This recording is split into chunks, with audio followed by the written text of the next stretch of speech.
Hey guys, we are in Williamsburg, Kentucky. We left yesterday from Ohio. We didn't film much, mainly because it was raining all day. We got south of Lexington. It got foggy. It was just a bad day, so we really didn't film. We survived the flood. Julie has more pictures, and I'll try to put it in this. That pond, it's only done it twice in the 5 years he's been there, and both times was this year. There's a county wash that comes down through there, kind of runs from the northeast to southeast, and it all, when that thumbnail of looking at the back of the coach, that was that wash in between me and the coach I couldn't get to.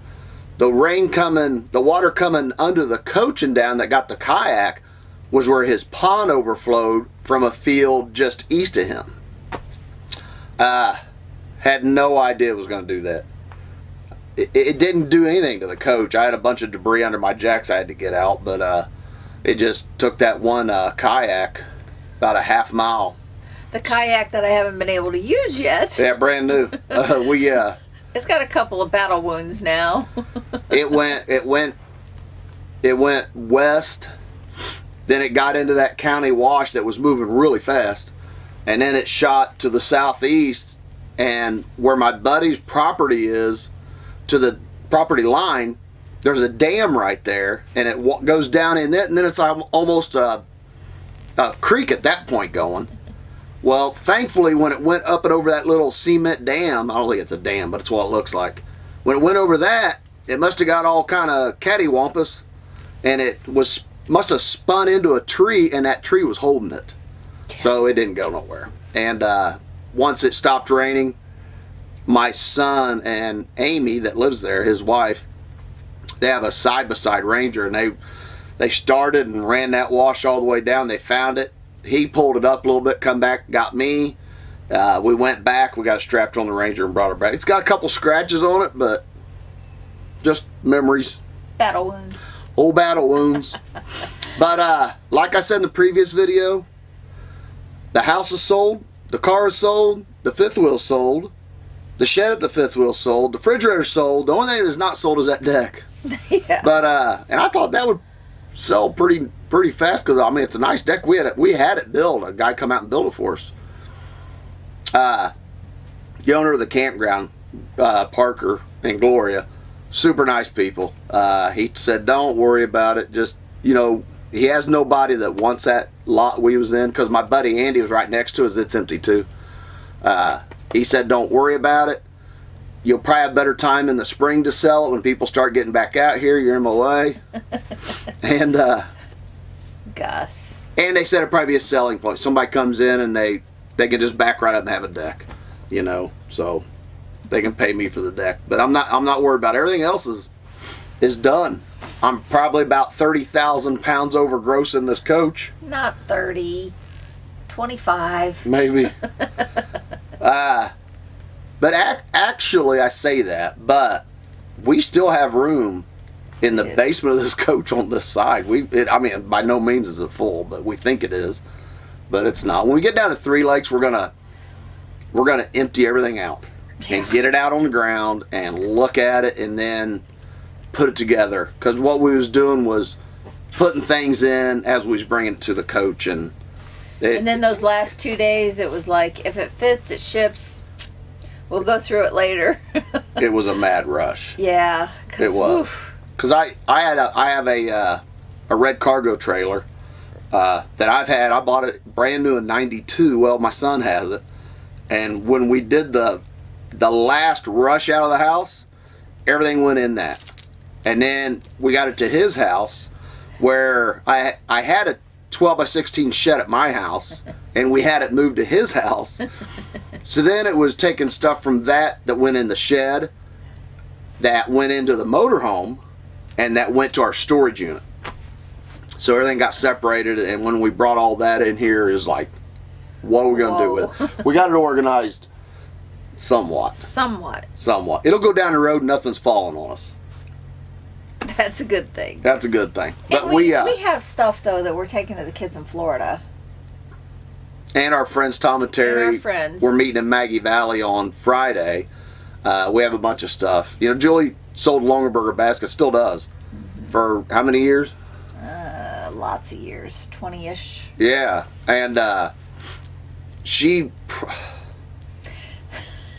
You probably had. No, I'm being serious. You probably have over 1,000 baskets. Probably.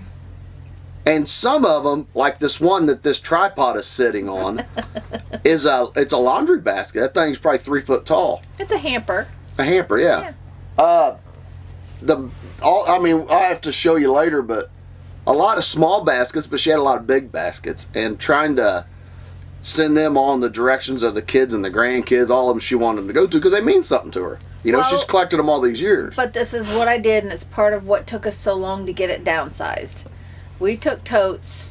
I took totes, and my daughter-in-law, bless her heart, she helped me do all of this.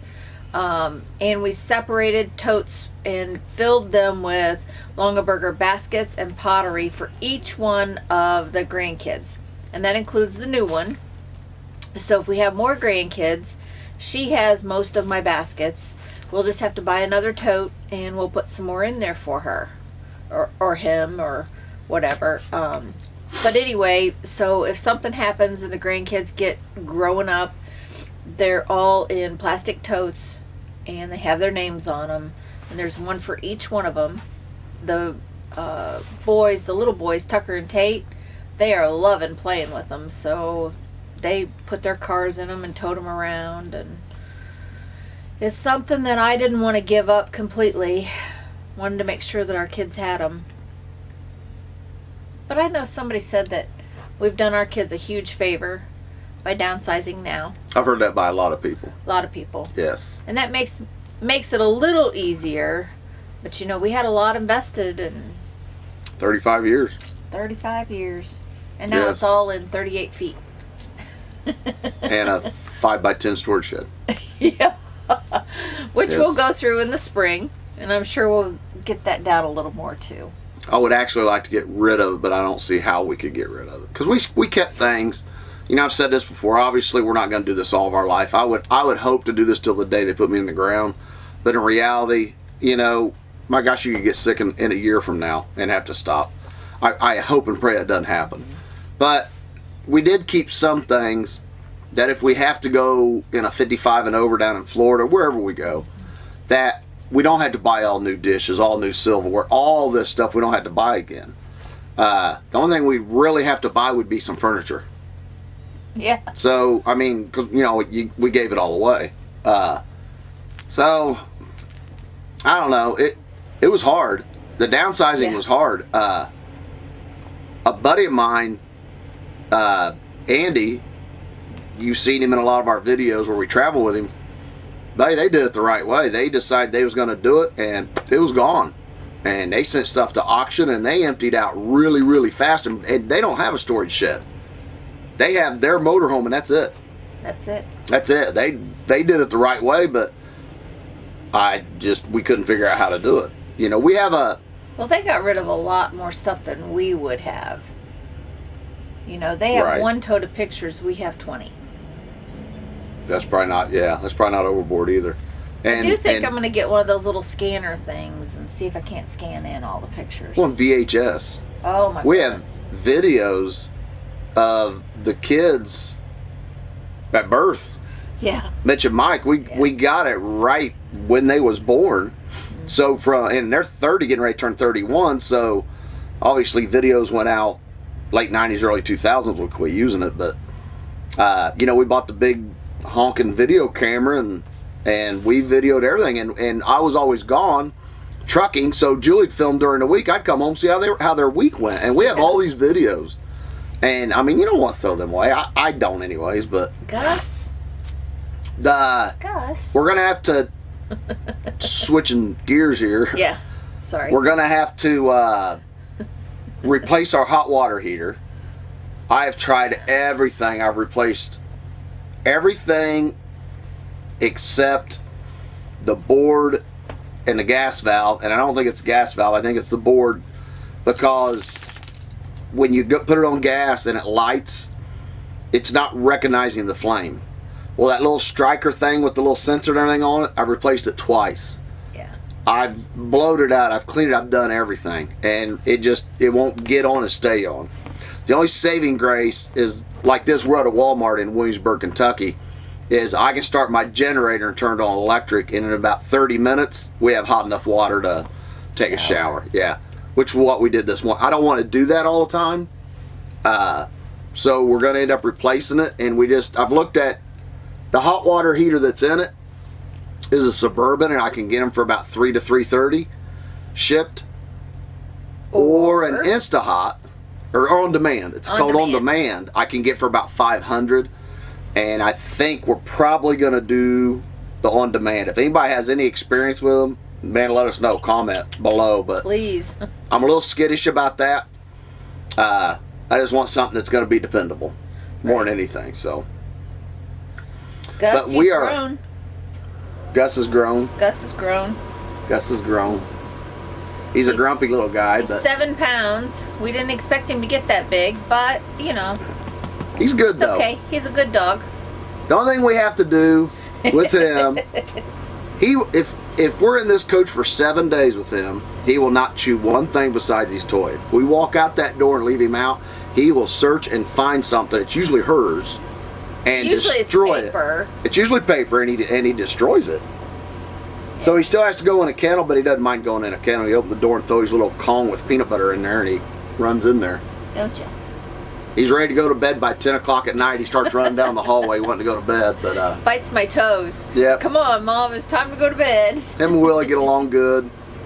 But we are heading to Maggie Valley. Mm-hmm. We're only 160 miles away. We'll do another video when we get down there. I'm hoping it's going to be beautiful. I heard it's going to be really cold. Friday night's supposed to get down to 25. Ooh. And then 29, you get back up in the 30s. We was going to get there on Friday. I think I'm going to call him, see if I can get it in our site Thursday and just pay it's $40. Just go ahead and pay the night. Yeah. And get in there, and we can start doing little things in here. Our friends are not coming down till Friday evening, but they're a little closer than what we are. They're in South Carolina, so they just have to come up and over the mountain. Yep. And then we're leaving there Monday, and then heading down to 3 Lakes in Florida, and planning on getting in there on the 16th.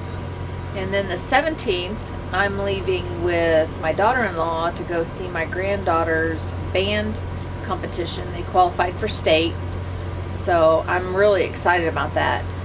We are spending the night over around Tampa, and then we'll go to the competition. If they qualify, we have a second competition that day. So it's like the preliminaries early in the day, and then that evening is the finals. So pretty excited about that. She's really excited about it. I'm just happy that we can be down there and do something with our grandkids down there, because we get to do so much with the other ones. But our new word is April May. April May. April May, because everybody keeps saying, when you coming back north? When you coming back north? April May. Last year I come back in March, and it was down in the 20s for a couple nights. So I told them this year I'm coming back in April or May. So our new word is April May. April May. That's when we're coming home. We'll be home April May. One of them two. April May. But so we're gonna get out of here. All I gotta do is push this slide in.